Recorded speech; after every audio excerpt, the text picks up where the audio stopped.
Salut à tous, aujourd'hui on part sur la deuxième étape des 4x4 Series sur Zwift avec le parcours Jurassic Coast. 19 km et demi, 32 coureurs au départ et toujours une course en catégorie A. Pas de peloton énorme cette fois-ci, chaque erreur peut coûter cher car si ça accélère au mauvais moment, il n'y a pas beaucoup de monde pour te ramener. L'objectif est simple, survivre, rester placé et essayer d'être là encore quand la course va vraiment se décider.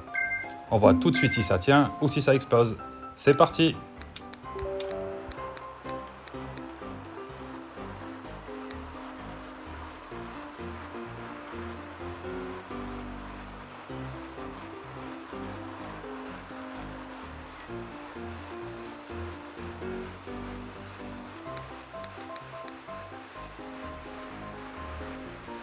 Le début de la course est assez calme, tout le monde anticipe la première ascension du jour, où il va y avoir deux petites bosses, pas vraiment difficiles, mais qui pourraient se voir décisives, dans le sens où plusieurs groupes peuvent se faire.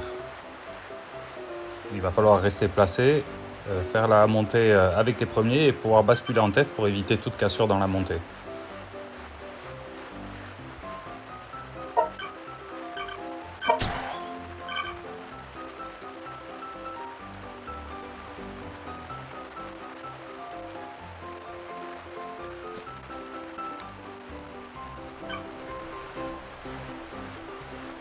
Dès le kilomètre 1, on attaque une série de whoops, des montées et des descentes courtes, où ça dynamise un peu la course. On voit qu'au niveau des watts, tout remonte et il peut y avoir déjà des problèmes de placement et des cassures qui se font. D'ailleurs, au kilomètre 1 km 4, deux coureurs commencent à prendre la poudre d'escampette et à s'échapper en tête du peloton.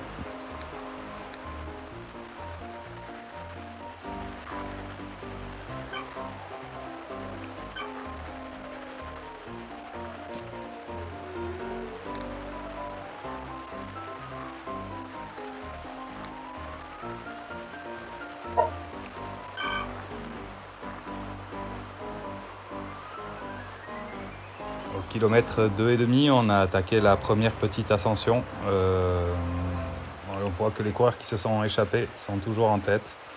Ils comptent maintenant une 5, 6, 7 secondes d'avance. Et voilà, nous derrière, on est dans un peloton groupé. Ça monte à un bon rythme, entre 4 et 5 watts par kilo dans les roues. Et on est à la poursuite des échappés, mais sans non plus essayer de forcer le retour.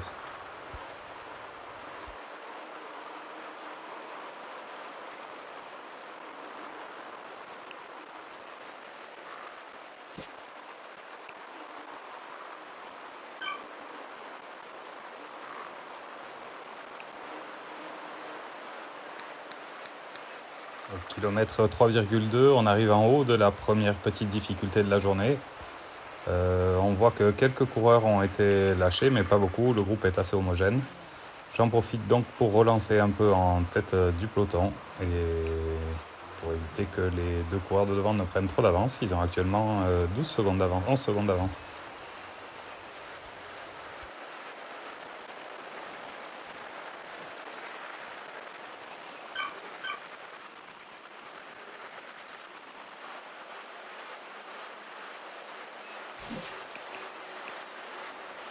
Au kilomètre 4, on va bientôt attaquer la dernière partie de cette montée. Donc, celle qui a la plus grosse difficulté, c'est là où il va falloir être le plus accroché possible pour éviter de se faire décrocher de la tête. Il va falloir basculer avec le groupe en tête et pour éviter les cassures. Je pense que là, d'autres coureurs peuvent être lâchés. Donc, il est important de rester placé. Et dès le pied de la bosse, vous voyez, je ne me mets pas trop devant, mais je reste quand même dans le groupe. Au plus proche, je ne me laisse pas trop décrocher pour éviter la moindre cassure. D'ailleurs, ça commence à monter assez fort, on est entre 4 et 5 watts par kilo. Et les échappés sont toujours devant à une bonne dizaine de secondes.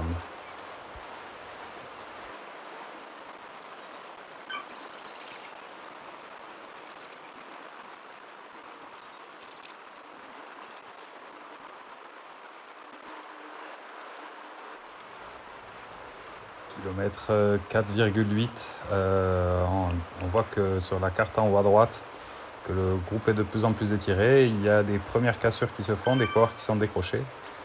Donc c'est pour ça que j'en profite pour remonter vers la tête du groupe, pour éviter moi aussi de faire partie d'une de ces cassures parce qu'à la bascule, il va falloir forcer pour revenir sur le groupe. On a bientôt rattrapé les 2 échappés devant qui ne comptent plus que 2 secondes d'avance sur le groupe.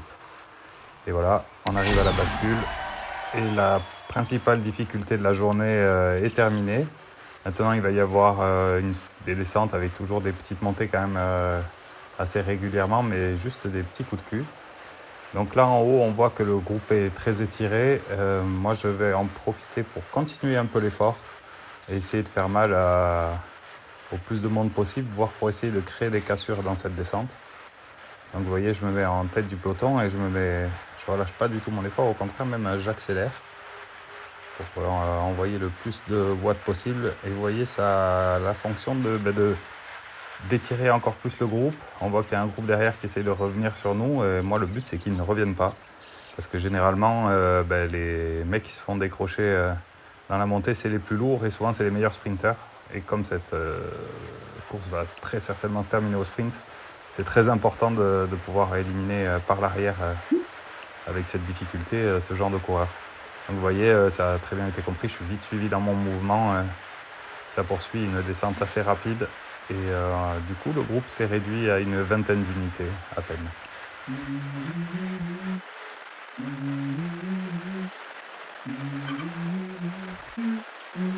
Let's go. I wake up to a little bit of drool on my pillow, feel like it's gonna be a bad day. Yeah, I'm tired of shit, and the coffee ain't hit yet, damn, ain't that great. I don't wanna go to work, cause my boss is a jerk, and I'm not even that paid.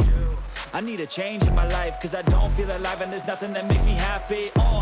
Hold my beer for a minute, I'm about to quit my job, cash in for a ticket. I'm going on a trip and I don't plan to visit. I'm gonna stay there till I feel like I'm winning, and this is just the beginning. I need a big change, help me feel like living. I need a big swing, home runs I'm hitting, and I'll never look back, moving on till I get it all. And we all got dreams, we all want things, but what you gonna do for it? How you gonna move for it? What you gonna be? And do you believe you can do anything? But what you gonna do for it? How you gonna move for it? What you gonna be?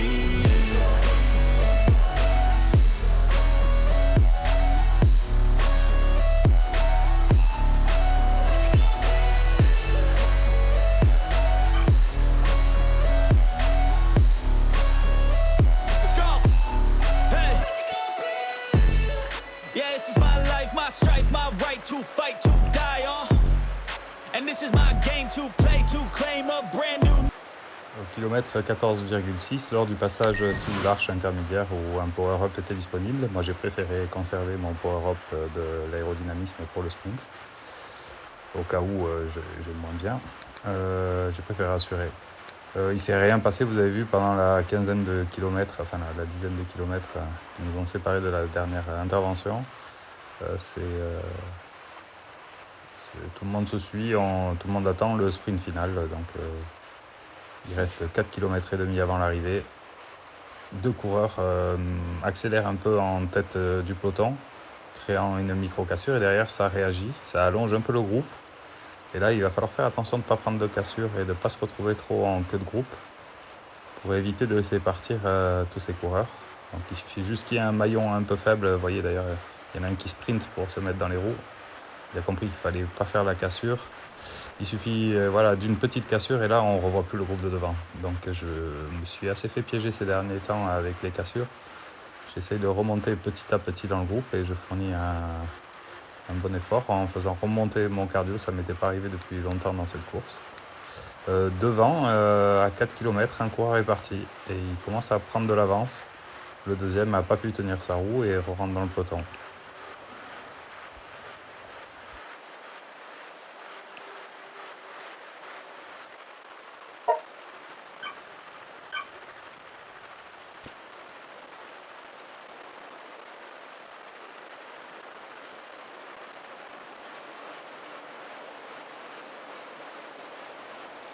À 3 km de l'arrivée, l'Allemand Schmitt est toujours devant. Il compte maintenant plus de 10 secondes d'avance sur le groupe. Derrière, ça roule pas des masses. Tout le monde attend pour le sprint ou que quelqu'un roule devant. Moi, je me sens pas d'y aller et de me faire piéger. C'est pas trop ma spécialité, le sprint. Du coup, je préfère ne pas épuiser toutes mes forces à l'avance. Alors, je compte bien que les copains fassent le boulot. Est-ce que c'est une bonne décision ou est-ce que j'aurais dû aller participer un peu avec le coureur qui roule devant là, pour essayer de nous ramener? En tout cas, la décision de l'Allemand de partir tout seul a été bonne puisque derrière, ça se regarde. Ça se regarde et effectivement, personne ne prend de relais à la poursuite de l'Allemand qui part seul en tête. J'ai l'impression que tout le monde veut jouer à un podium maintenant et que personne ne veut cramer ses forces à maintenant moins à 2 km de l'arrivée.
Maintenant, il ne reste plus que 400 mètres. Le sprint est lancé, il y a 3 coureurs qui sont partis devant à la poursuite de l'échappée. Moi, j'attends toujours, il reste plus que 250 mètres. Ça y est, l'Américain lance son sprint. Je me mets dans sa roue et je vais essayer de tenir sa roue le plus longtemps possible. Tout le monde envoie des watts, là je suis à entre 9 et 10 watts kilo. J'essaie de revenir, je redouble un coureur. J'essaie de revenir sur le devant, mais c'est pas possible, c'est trop tard. Et voilà, je finis à 5e position, ce qui est un plutôt bon résultat, moi qui suis pas un sprinter. Et je veux surtout reconnaître la très belle performance de l'Allemand Schmitt et de l'Italien aussi, Foresi, qui a attaqué et qui a su prendre sa chance à 1 km. Bon, au final, je termine 5e au sprint sur cette deuxième étape des 4x4. Pour une course courte de 19 km, il y avait seulement 32 coureurs au départ. Je savais que ça allait être nerveux du début à la fin. Le peloton réduire la course beaucoup plus tactique. Il faut rester placé, répondre aux accélérations, éviter de se faire piéger, mais aussi garder assez d'énergie pour le sprint final. Je pense que je m'en sors plutôt correctement face aux coureurs de catégorie A. Il m'a peut-être manqué un peu de fraîcheur ou un meilleur placement dans les derniers mètres pour aller chercher le podium. Je suis quand même satisfait d'avoir tenu jusqu'au bout et d'avoir pu jouer le sprint.